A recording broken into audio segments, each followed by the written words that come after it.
The Cathar vessel, designated Observer Unit 734, hung silently in the void, a construct of perfect angles and muted, functional alloys. Inside, primary analyst Krell adjusted his optical sensors, focusing on the vibrant blue and green sphere that was the human colony, Veridia. His mandibles twitched, a Cathar expression of mild distaste. Log entry. Day 3 of observation, human colony Veridia, Krell intoned, his voice a series of precise, uninflected clicks and tones. The dominant species, Homo sapiens, continues to exhibit behaviors categorized as wasteful and emotionally driven. Our mission remains to document the predicted societal inefficiencies stemming from their illogical devotion to art and inspiration. His secondary, analyst Vrek, a younger Cathar still impressionable by Cathar standards, shifted its multi-jointed limbs. Primary Krell, the energy signatures emanating from the settlement designated Artisan's Quarter, are particularly erratic. High outputs of bioelectrical energy from the inhabitants, yet no discernible logical product. Krell focused his external sensors on this quarter. It was a chaotic splash of color and sound even from orbit. Buildings were not uniform, adorned with strange protrusions and painted in hues that served no structural or camouflage purpose. Precisely, Vrek. They expend vast caloric and material resources on activities with no measurable return on investment in terms of species survival or technological advancement. Their music, sculptures, paintings, all transient, subjective, and illogical. The Cathar understood beauty, but it was the beauty of a perfectly balanced equation, a flawlessly executed algorithm, a star system in harmonious gravitational lock. Human art was messy, loud, and most damningly personal. Their mission was born of a Cathar certainty that such a species, so clearly governed by whimsy and fleeting feelings, could never pose a significant galactic presence. They were a curiosity, a biological dead end clinging to irrationality. The Cathar Directorate had dispatched Observer Unit 734 to gather definitive data to support this widely held, logical conclusion. Veridia, known across several systems as a haven for human artists, was the perfect specimen. Krell's task was to observe, record, and analyze the human concept of inspiration. Cathar lexicons had no direct translation. The closest approximation was random data cascade leading to novel output. But even that felt insufficient to describe the almost religious fervor with which humans pursued it. We will focus our ground surveillance on an individual exhibiting peak, artistic behavior, Krell decided. Select a subject, Vrek, one deeply engaged in a project of maximum inefficiency. Vrek scanned the data streams. Subject 7B Alpha, designated Ilara Vance, appears suitable. She is a sculptor. Current project involves the manipulation of metallic substances with no apparent functional purpose. Her biomonitors indicate elevated levels of serotonin, dopamine, and what human texts refer to as frustration followed by elation, a volatile emotional cycle. Excellent, Krell clicked. Prepare a microdrone. We will observe this Ilara Vance and her pursuit of inspiration. The microdrone, a speck of near-invisible technology, descended into Veridia's atmosphere, homing in on the Artisan's Quarter. It found Ilara Vance in a large, open-air workshop that smelled of ozone and heated metal.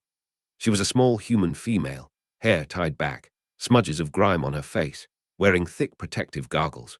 Before her stood a towering, abstract metal structure, a chaotic yet strangely compelling assembly of curves and sharp angles that seemed to defy gravity. Ilara circled it, her brow furrowed. She'd been working on this piece, unfettered mind, for weeks. It was almost there, but something was missing. A critical element that would tie it all together, give it the voice she heard in her head. This was the frustrating part of inspiration, the chase. The Cathar drone, hovering silently in a shadowed corner, recorded her every move, every sigh, every muttered curse. Subject is pacing, Vrek reported to Krell, who was observing via neural link. Physiological signs indicate increased stress. No logical problem-solving protocols are being initiated. She merely stares. Note the inefficiency, Vrek, Krell said. A Cathar faced with a structural problem would consult schematics, run simulations, apply established engineering principles. She is relying on feeling. Days turned into a Viridian week. The Cathar watched Ilara. They saw her sketch furiously in a datapad, only to erase it all. They saw her weld pieces of metal, then cut them apart. They saw her sit for hours, sometimes just staring at the sculpture, other times looking up at the sky, a strange, unfocused look in her eyes. The Cathar databanks labeled this daydreaming, another useless human activity. Primary Krell, Vrek transmitted, a hint of what might be Cathar confusion in his tone. The subject has now deviated entirely from the primary project. She is assembling small, discarded metal fragments into miniature, non-functional representations of local fauna. Indeed, Ilara, frustrated with her main sculpture, had started fiddling with scraps, creating tiny, charming metal insects and birds. She called them her thinking toys. Diversionary behavior, Krell analyzed.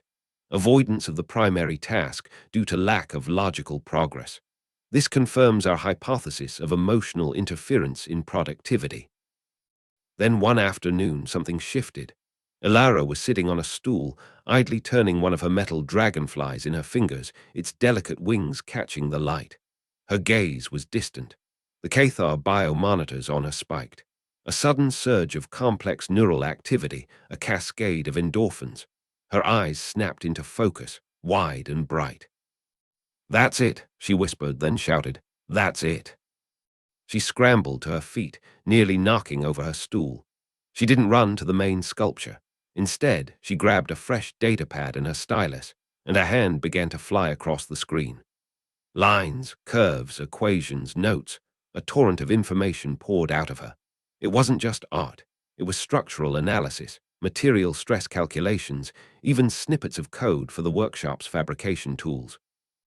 The Cathar drone zoomed in, its analytical software struggling to categorize the sheer speed and multidisciplinary nature of her output. Primary Krell, Vrek's clicks were faster now. The subject is, she is, I'm not certain what she is doing. The data streams are commingled. Artistic ideation is intermixed with complex engineering solutions.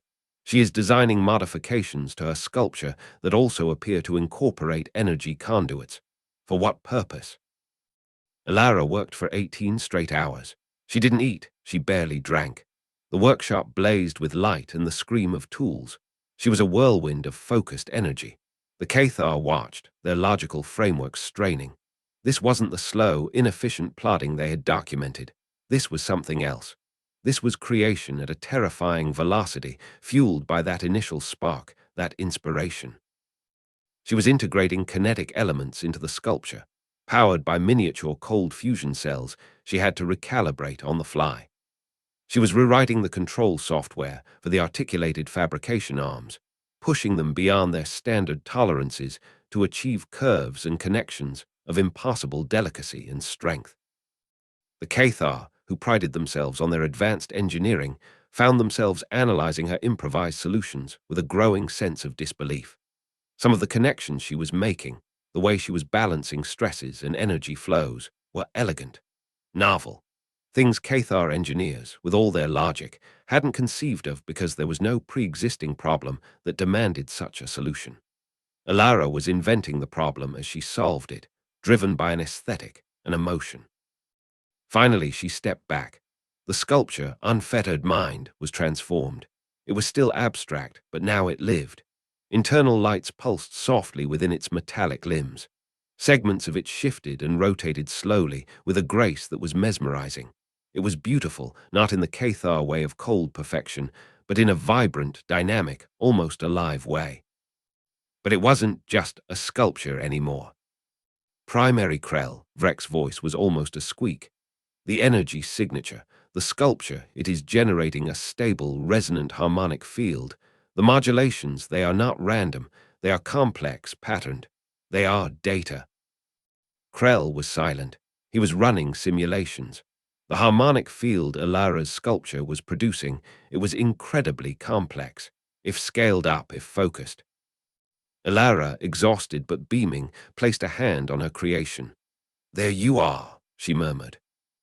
Just then, a planetary alert klaxon blared across Viridia, a high-frequency screech that cut through the usual hum of the colony. On the Cathar vessel, screens flashed red. Unidentified vessels entering the system at superluminal velocity, a Cathar tactical officer reported. No transponder codes. They are not conquered. They are Cathar trajectory profiles match the Void Raiders. The Void Raiders were a pariah Cathar faction, pirates and marauders who had rejected the Directorate's rigid logic for pure, predatory self-interest. They preyed on softer targets, and a remote arts colony like Viridia, with minimal defenses, was perfect. They perceive Viridia as an undefended resource node, Krell analyzed, his mind racing, but not with the usual cool detachment. A new, unsettling variable had been introduced into his calculations, Ilara Vance and her inspiration. On the ground, panic began to spread. Colonists ran for shelters. The small local defense force scrambled, but they were hopelessly outnumbered and outgunned. Ilara watched the sky, her face pale. The joy of her creation was instantly replaced by a cold dread. The Void Raider ships, brutalist wedges of dark metal, began atmospheric entry. "Primary Krell," Vrek said, "the Raiders will undoubtedly detect our vessel. Our orders are to observe and not interfere." "The parameters of the observation have shifted," Krell replied slowly. He was looking at the data streaming from Ilara's workshop, at the harmonic field her sculpture was generating. The patterns were still there. Data. But what data? Ilara looked at her sculpture. An idea, wild and improbable, sparked in her mind, born not of logic, but of that same wellspring of inspiration, now tinged with desperation. She raced to her console, her fingers flying again, not sketching this time, but coding, adapting. The sculpture wasn't designed as a weapon. It was art. But art, she was realizing, was about communication. And right now, she needed to communicate something very specific. "What is the human doing?" Vrek asked. "She is interfacing her personal datapad with the art object." Krell's optical sensors widened. The harmonic field around the sculpture began to change. The modulations became sharper, more focused. The energy output climbed. She is attempting to use the sculpture as a focused energy projector," Vrek stammered. "The power requirements, the structural integrity, it is not designed for such a purpose. It will tear itself apart. It is illogical." "Perhaps," Krell said, his voice strangely calm. "Or perhaps it is merely inspired." On Viridia, Ilara gritted her teeth, pushing the sculpture's delicate systems far beyond their limits. The air around Unfettered Mind crackled with energy. Lights within it flared, some exploding in showers of sparks. Metal groaned under stresses it was never meant to bear. The lead Void Raider ship descended, weapons ports opening, targeting the colony's main power station. "Now!" Ilara yelled, slamming her palm down on an activation icon. From the heart of Unfettered Mind, a beam of pure, resonant energy pulsed not with destructive force, but with an incredibly complex wave of harmonic data lanced upwards. It wasn't a weapon in the conventional sense. It didn't carry explosive force. It carried information. The beam struck the lead Void Raider ship. On the bridge of the Raider vessel, Cathar pirates, creatures of brutal logic and greed, suddenly recoiled from their consoles. Their mandibles clacked in confusion. Their multifaceted eyes glazed over. "What is this?" the Raider captain hissed. "The targeting systems, they are displaying poetry, engineering schematics for a children's toy, musical scores." The harmonic beam, a product of Ilara's inspired, desperate modification, wasn't trying to destroy the Raider ship. It was flooding its computer systems with an overwhelming torrent of raw human creativity. The very essence of what the Cathar dismissed as inefficient and useless. Abstract art, complex musical compositions, philosophical treatises, love sonnets, blueprints for impossible dream machines, snippets of children's laughter. the raw emotional data of 1,000 human lives. It was a data type the raider ship's logical systems were utterly unprepared to process. It wasn't an attack, it was a cognitive overload. Systems designed for target locks and kill solutions were suddenly trying to pass the emotional weight of a melancholic symphony, the paradoxical beauty of a cubist painting, the sheer, chaotic, vibrant mess of human thought. The raider ship shuddered. Its weapons systems went offline. Its navigation drifted. Its internal lights flickered erratically. The Cathar pirates aboard were clutching their heads, their logical minds reeling from an onslaught of meaning they couldn't categorize or combat. On Observer Unit 734, Krell and Vrek watched in stunned silence. The raider vessel is disabled, Vrek finally managed. By art. Krell's processors were working faster than they ever had. The human, Ilara Vance, had not used superior firepower. She had used a fundamental aspect of her species, their illogical creativity, as a weapon the Cathar had no defense against because they had never conceived of it as a weapon at all. They had no filters for it, no counter-algorithms. Ilara's sculpture was now glowing cherry red, parts of it melting, its beautiful form succumbing to the immense energies it had channeled. But its work was done. The other Void Raider ships, seeing their flagship disabled by an unknown phenomenon emanating from the colony, hesitated. Their cold, predatory logic screamed at them. Unknown variable, unacceptable risk. They fired a few confused, scattered warning shots that went wide, then turned and fled back into the void. Veridia was saved, not by soldiers, but by an artist and her inspired creation. Ilara slumped to the floor, exhausted but alive, her ruined sculpture smoking before her. Aboard Observer Unit 734, the silence was profound.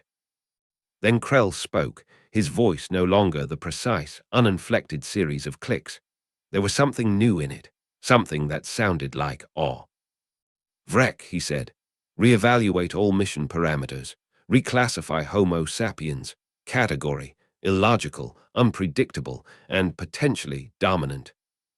He looked at the image of Ilara Vance, small and soot-stained, beside her sacrificed art. Their inspiration, it is not a weakness. It is a capacity for radical innovation that transcends conventional logic. They can create solutions to problems we cannot even conceive of because we cannot grasp the emotional context that drives them. Vrek was slowly processing. So, our understanding of efficiency, of strength, is incomplete, Krell finished. We prided ourselves on logic, but logic alone is predictable. Humanity is a wild card. Their emotions, their art, their stories, these are not frivolous distractions. They are the engine of a power we have fatally underestimated. He activated a priority channel to the Cathar Directorate. Primary Analyst Krell reporting. Urgent update to species assessment. Homo sapiens. Previous conclusions are dangerously flawed. We have encountered a force driven by inspiration. And it is formidable. We need to understand it, not to dismiss it, but to, perhaps, learn from it, or at the very least, to develop a profound respect for its unpredictable power. The Cathar perception of humanity was shattered that day. The ripples of Ilara's desperate, inspired act would spread throughout the Cathar Dominion and beyond. Whispers would turn into reports, reports into legends. The species that could weaponize a song, that could turn a sculpture into a shield, that drew incomprehensible strength from the messy, chaotic wellspring of emotion. Humanity was no longer a predictable minor species. They were the artists of the unexpected, the masters of inspired solutions. And the galaxy, whether it was ready or not, would have to learn a new definition of power. The Cathar, for one, had just received their first, terrifying lesson. Their neat, orderly universe had just been irrevocably complicated by a human artist and her unfettered mind. They began to fear that human illogic was not a flaw, but a strength of terrifying potential, a wellspring of creation and destruction that their logical systems could neither predict nor contain. The age of Cathar certainty was over. The age of human inspiration had just announced itself, not with a bang, but with a symphony of disruptive data.